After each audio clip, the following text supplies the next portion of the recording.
Hi folks, I'm Dr. Joseph Reed, and in this video I want to give you some ideas about how you can give feedback to the people in your life in a way that makes it easier for them to hear, in a way that makes it easier for them to accept and actually act on, in a way that doesn't antagonize or embarrass or poke them in the eye, metaphorically speaking. Being able to give feedback well is a critical life skill. If you're a manager, it's your job to give feedback. All different types of feedback, but when you give corrective feedback, what you're trying to do is to help people perform up to the organizational standards. And maybe more importantly, you need to give corrective feedback as a way of helping people to develop. That's a critical role that you play as a manager. If you're not in a management role, you still need to give feedback. You need to give it to your colleagues, to your team members, to the people upstream, downstream from you. And everybody in the organization should be able to give feedback up to their boss and their boss's boss in order to get the resources they need and in order to make sure that they're able to do their job successfully. It's not easy. A lot of times what happens is people sit on the feedback, they don't deliver the feedback because they're uncomfortable getting it out until it reaches a tipping point where it all starts to spew forth, and it creates problems. It creates relationship problems, it creates performance problems. So, in this video, I want to give you some guidelines for doing it well. Little disclaimer, there is no one best perfect way of giving feedback. I wish there was. Sorry to burst your bubble, but everybody's different. And you need to take into account those individual differences. The way my daughter prefers to get feedback is different than the way that my wife prefers to get feedback. And it's up to me to read that situation and adjust accordingly. Following the platinum rule when you're giving feedback is probably a good idea. Do unto others as they would be done unto. But with that disclaimer aside, while there's no one perfect way of giving feedback, there are better ways of giving feedback. So let me talk about them here pretty quickly. Number one, pick an appropriate place and time to give the feedback.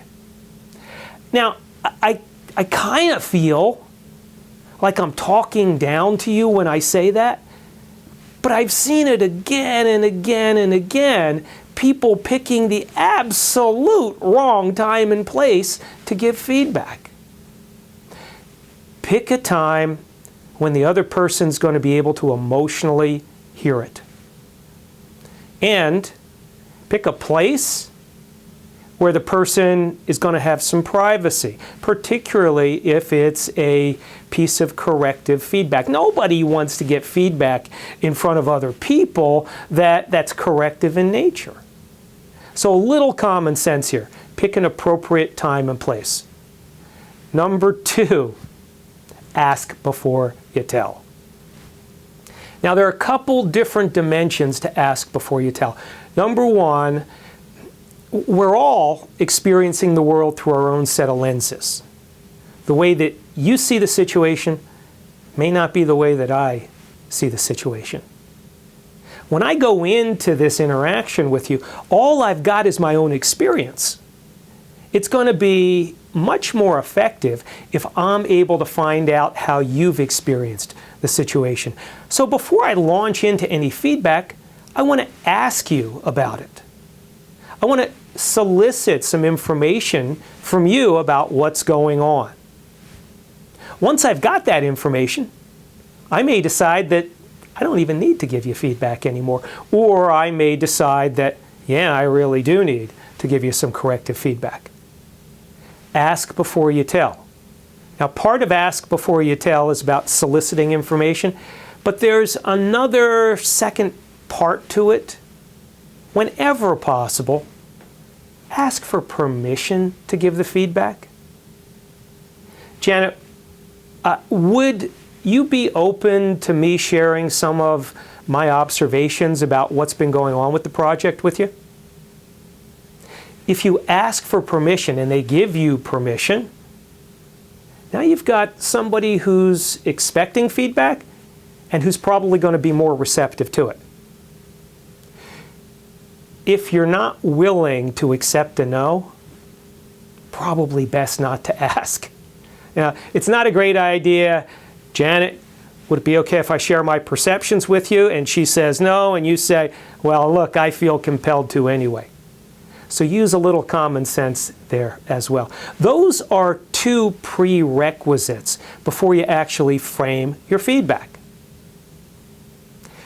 In framing the feedback, in delivering the feedback, the first guideline I want you to be aware of is to be specific and descriptive.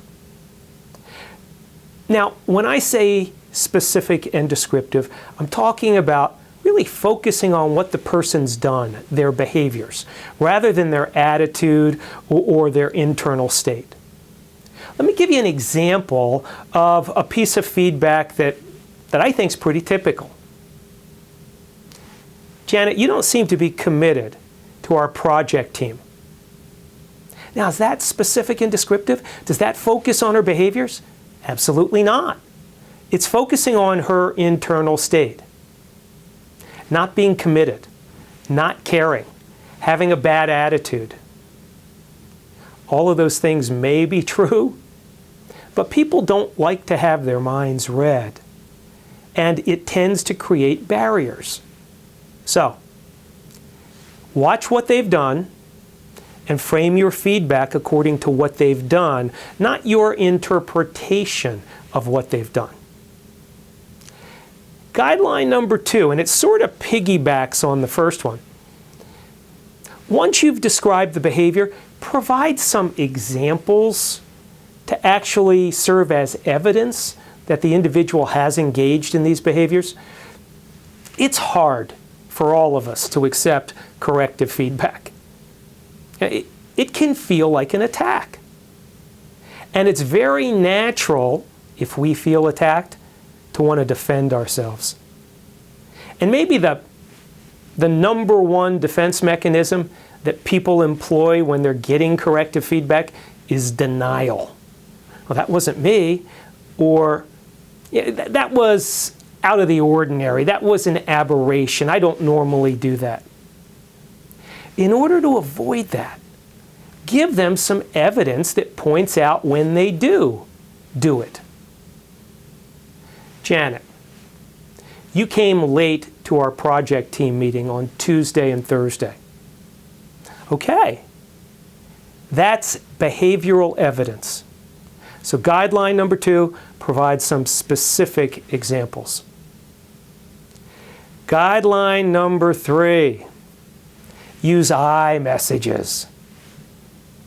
Now, how many of you are familiar with I messages? A lot of you probably are. Some of you aren't. So maybe the easiest way to use an I message is for me to demonstrate it for you. I'll contrast it with a you message. Janet, you know, you really ticked me off when you said that yesterday. Now, that's a you message. Look at what I was focused on. I was focused on Janet ticking me off. Let me contrast it with the I message. Janet, I really got ticked off when you did that yesterday. Now, in some ways, they're pretty similar, aren't they? But did you notice the difference? Right? The I message isn't about Janet as much as it's about me. It's about my feelings. So when I'm using an I message, I'm using it to own my own perspective about the situation. And even though they sound similar, you and I messages, the real meaning of communication is in the impact that it has. And I messages tend to be easier for people to hear. So, guideline number 3, own your own perspective by using I messages when appropriate. Guideline number 4, and this is the last guideline. Link the behavior that you've described to its consequence or outcome. So describe what they've done, and then describe why it matters. Janet, when you come late to our project team meetings, like you did on Wednesday and Friday, I get concerned because, now the because is the business impact, because we're not able to make really well-formed decisions because we don't have access to all of the pieces of information that we need to make those decisions. And I'm really worried that we're not going to be able to deliver the project up to the standards and the qualities that we've agreed to. All right. Now, if you listened to that impact, it had what I'm going to call a whiff-em in it, a what's in it for me, in this case, what's in it for Janet. It described why Janet should care about this. Well, the project may not get delivered on time. If Janet's a member of this project team, she's probably going to care if the project goes down the tubes. So providing some type of whiff-em in describing the impact is probably important. And let me clarify what I mean by impact. I'm talking about the natural consequences of her behavior, not applied consequences. So it's not appropriate to say something like, Janet, when you come late to our project team meetings, I'm thinking about initiating progressive discipline. We're not talking about applied consequences. All right, now, it may be tough when you're in the moment and you need to give feedback to somebody to remember what this guy on this video has been saying to you. The good news is there is a handy-dandy little tool that you can employ. You only have to remember 3 lines, and you're going to be able to follow the guidelines I've just talked about. I call it instant feedback. 3 parts. When you, I feel, because. 3 phrases you have to memorize. When you, I feel, because. Let me use those 3 phrases to demonstrate giving feedback to poor Janet one more time. Janet, when you come late to our project team meetings, like you did on Wednesday and Friday, I feel frustrated because we're not able to make really good decisions without the right input, and without you there, we don't have the right input. And I'm concerned that we may not be able to deliver this project on standard, on time. That was when you, I feel, because. 3 little phrases. Memorize them, practice them. Pull your dog up, give your dog some feedback. Create some muscle memory. You'll thank me. It works. Thanks for watching this. Now, if you want more detail about giving feedback, take a look at my website. There's a blog post that goes into much more detail. That's drjosephreed.com. And there's also a feedback planner that you can download from that blog post. Take care.